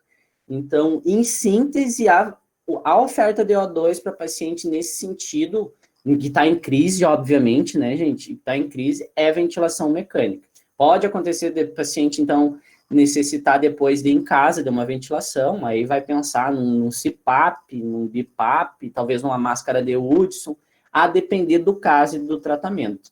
Mas, basicamente, é isso. Certo, Clarice. Não temos perguntas agora, então acho que podemos partir para os exercícios. Só uma questãozinha antes, a gente colocou ali no chat, pessoal, para preencher o formulário para emissão dos certificados, tá? Então, no final, a gente fala um pouquinho mais. Agora, vamos ver os exercícios, então, com o Clarice. Tá. Então, assim, gente, ó, eu até deixei aqui a tela já para vocês irem tentando responder, tá? Então, eu vou fazer esse jogo com vocês. Então, eu quero que vocês, ou mentalmente, se vocês têm um lápis, uma caneta aí, façam os testes para vocês entenderem. Eu quero que vocês me digam se esse pH, ele está alto, se ele está baixo, se é componente respiratório. Então, o PaCO2 está alto, está baixo. Esse exercício que eu quero que a gente faça, tá? Então, a primeira coisa, acidose. Então, acidose, aí quem quiser abrir o microfone para responder aí, pode responder, ou posta no chat também, não tem problema. Eu queria saber de vocês, acidose, o pH está acima ou abaixo de 7,35 e 7,45? Abaixo de 7,35. Perfeito. Então, aqui, ó, para os 3 retângulos, né, não são quadrados, o pH, a setinha do pH, ó, vai estar para baixo. Bueno, o primeiro é acidose respiratória. Então, a seta do pH vai estar para baixo. E do CO2? Para baixo ou para cima? O CO2 vai estar para cima.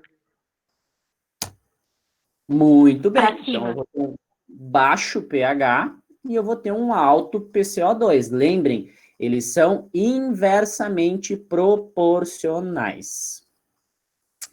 Se eu tenho uma acidose metabólica, o pH segue para baixo, é ácido. E aí, o HCO3? Está acima ou abaixo do valor normal? Para cima? Elevado. Tem certeza? Abaixo. Pode repetir Lembrem, a pergunta? Né? Ó, acidose metabólica. O pH a gente já sabe que está para baixo, então está abaixo de 7,35. Metabólico a gente tem que olhar o HCO3. O HCO3. Né? Isso, aí a gente tem que lembrar que é diretamente proporcional. Então, os dois vão estar baixos, tá? Então, lembrem, componente respiratório inversamente proporcional. Componente metabólico diretamente proporcional. E no misto, é só juntar os 3.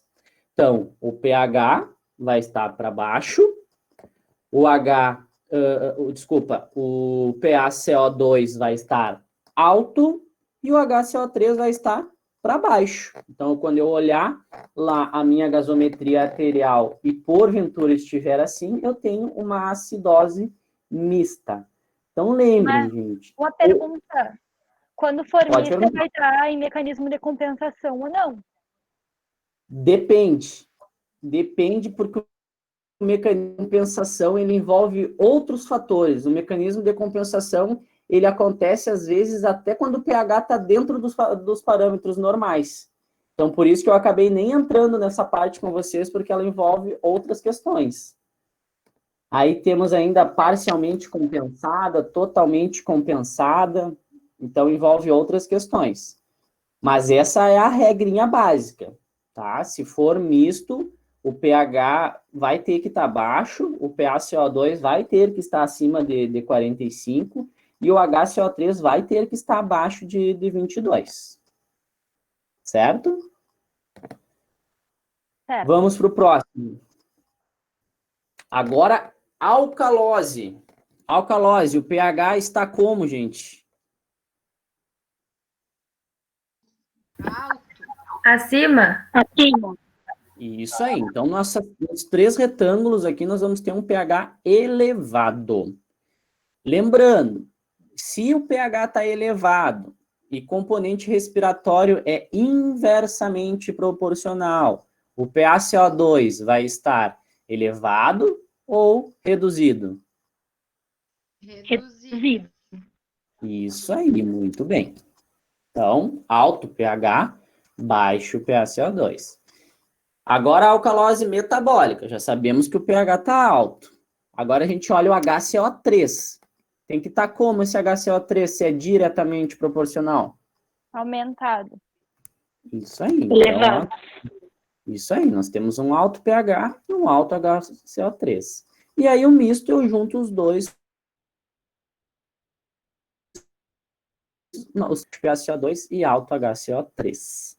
Outra coisa que vocês têm que lembrar, gente, ó, que na acidose, vou voltar até aqui para vocês verem, ó, na acidose respiratória, como eu tenho altas concentrações de gás carbônico, quer dizer que meu paciente está hipoventilando, tem pouco gás carbônico. No caso aqui da alcalose respiratória, que eu tenho baixo gás carbônico, esse paciente está hiperventilando. Então, a gente tem que fazer esses raciocínios, tá? Agora, algumas questões de concursos, tá, gente? Eu adaptei elas para trazer para vocês, de 2015. Então, do paciente admitido na unidade de urgência, foi colhido sangue para gasometria arterial. Os resultados do exame evidenciaram alto pH, baixo PaCO2 e HCO3 dentro dos valores normais. Esses parâmetros indicam o quê? 1 minutinho para vocês pensarem e me dar a resposta.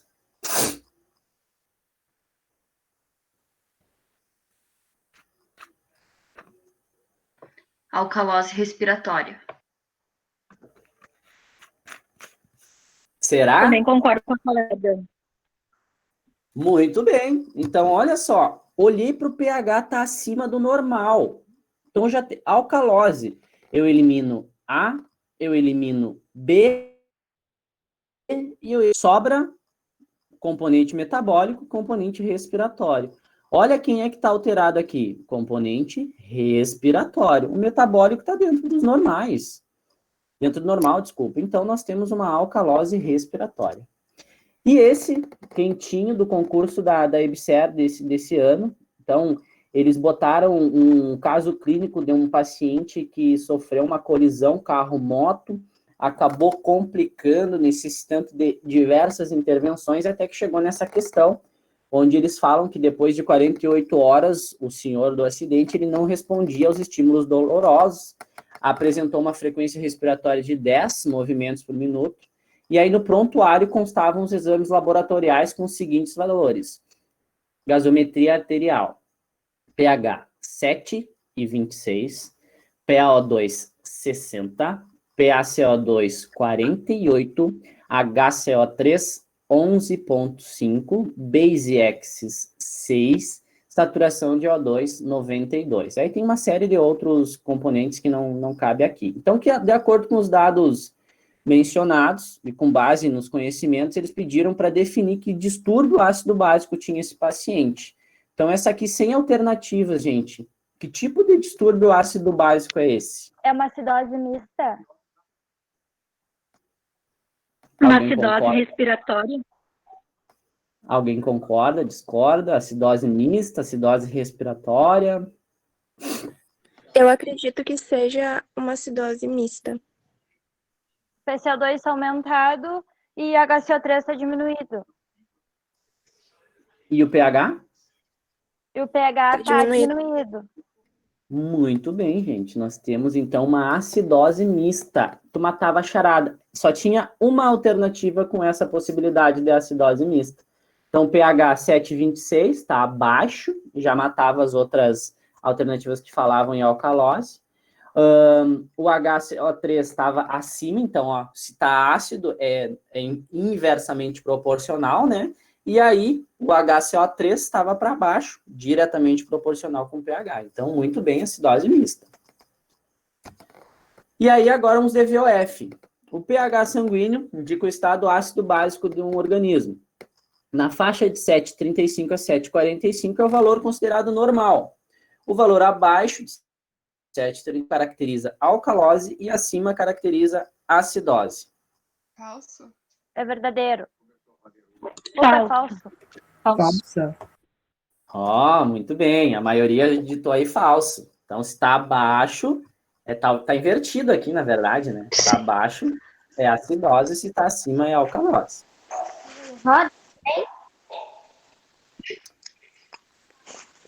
Segunda, a hipernatremia, caracterizada pelo aumento de sódio na concentração sanguínea, geralmente acima de 145, está associada à desidratação. Verdadeiro ou falso? Falso. Falso. Eu acredito que seja falso. Amanhã eu tenho um médico às 11h15.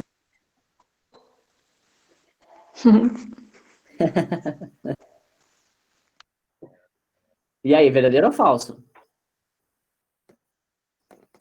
Saiu só Verdadeiro. falso aí? É verdadeiro? É verdadeiro, gente.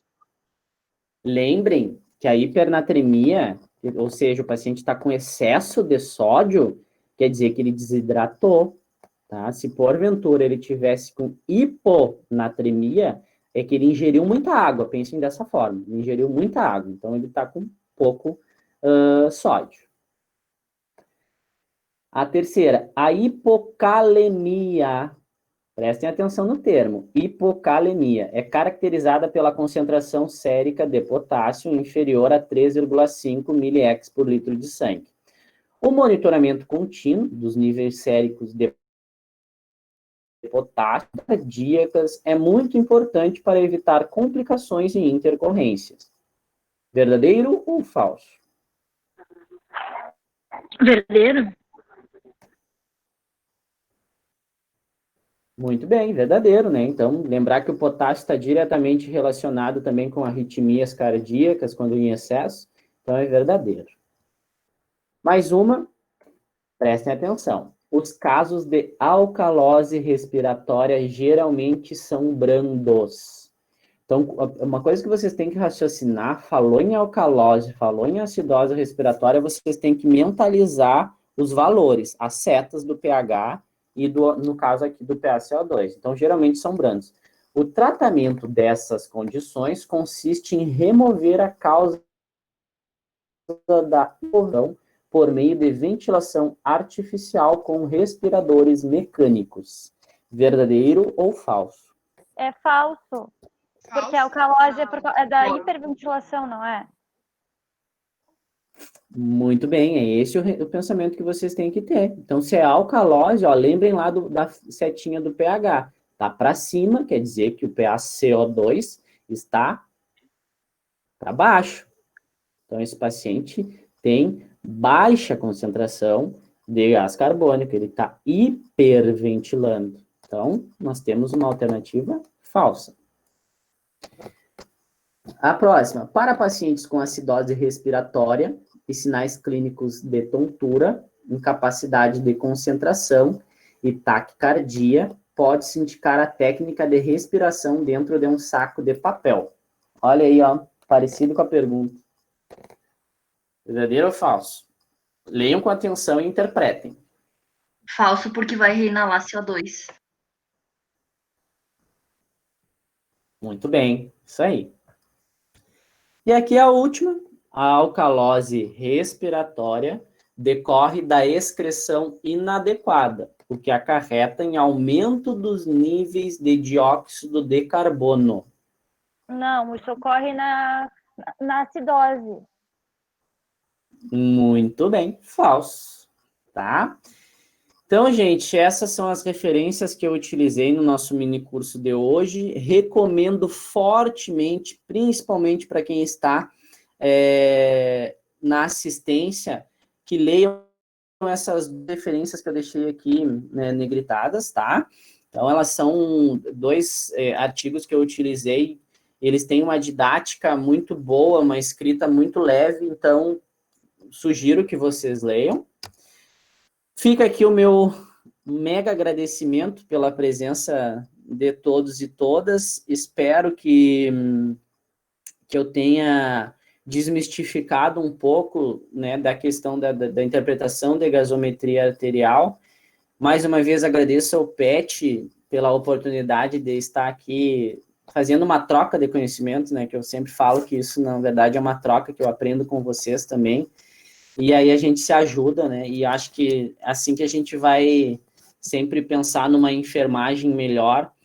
E eu digo sempre para os meus alunos, vocês precisam, vocês precisam sempre querer saber mais e sempre achar que é pouco, porque só assim a gente vai conseguir discutir a prática clínica, só assim a gente vai ter um raciocínio clínico para estar discutindo numa equipe multiprofissional, por exemplo, e está auxiliando o nosso paciente, né, que é o foco da nossa profissão, nosso objeto que é o cuidado. Então a gente precisa ter muitas ferramentas para a segurança, e principalmente ser humilde, né, a ponto de reconhecer quando não tem determinado conhecimento e pedir para o colega que sabe. Certo? Então, mais uma vez, muito obrigado. Acho que a gente tem mais alguns minutinhos aí, eu vou desfazer a apresentação, e aí, se vocês quiserem conversar mais um pouco, eu estou à disposição.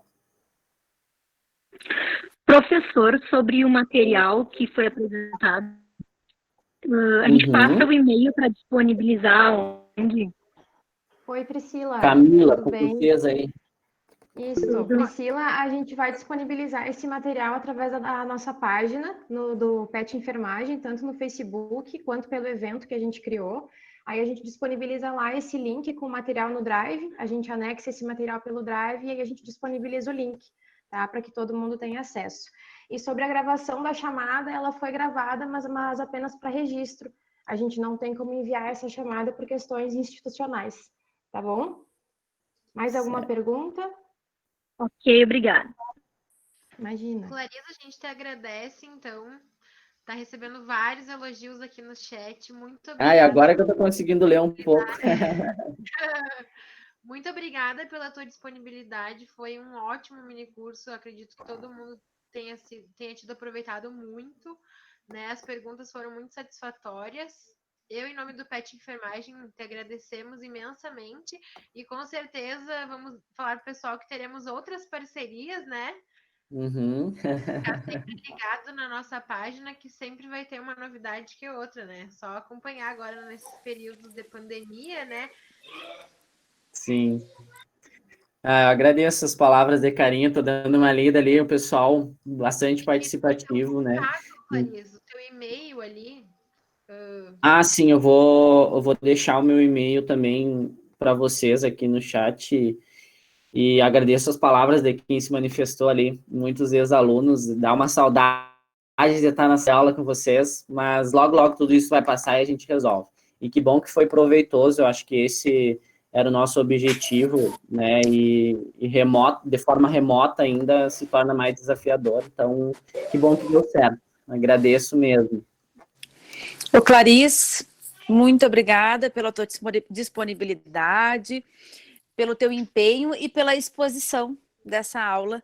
E realmente esse é um tema que a gente vê, a gente escuta, a gente acha que entende e depois passa e a gente esquece se a gente não vê isso diariamente, né? Então é um exercício importante e certamente aquelas disciplinas que a gente tem lá no início da faculdade, bioquímica, né? Todas aquelas questões que a gente parece que não tem sentido nenhum, a gente percebe que tem muito sentido quando a gente vai interpretar uma gasometria, tá? Então, agradeço imensamente pela tua disponibilidade, pelo teu empenho e por estar conosco nesta noite. Foi um sucesso e agradeço mesmo, tá bom? Muito obrigado, eu que agradeço, né? Eu sempre digo que conhecimento é para ser compartilhado, né? Então, se vocês têm uma facilidade, eu tenho uma outra facilidade, a gente precisa fazer essa troca para que todo mundo saia beneficiado e o nosso paciente, né, saia ainda mais beneficiado. Então, muito obrigado mesmo, de coração, pelo convite. E fico à disposição para quem sabe, né, nos próximos minicursos estar auxiliando vocês também. Com certeza. Pessoal, só relembrando também a questão dos certificados ali, a minha colega Intiele, ela colocou no chat de novo os passos para seguirem, para vocês conseguirem emitir o certificado. A carga horária vai ser de 3 horas, tá? E para vocês conseguirem emitir, só tem que fazer uma breve avaliação do mini curso e depois já vai conseguir emitir o certificado. Se vocês tiverem mais alguma dúvida, podem ir mandando ou abrir o microfone. Então, a gente agradece, né? A gente dá por encerrada essa noite maravilhosa. Mais uma vez, muito obrigada, Clarice. Capaz, eu que agradeço. Boa noite a todos. Uma boa semana. Eu estou por vocês. A hora que vocês me liberarem, tenho mais uns minutos, então, se porventura surgir mais alguma coisa, podem questionar. A gente pede que tu fique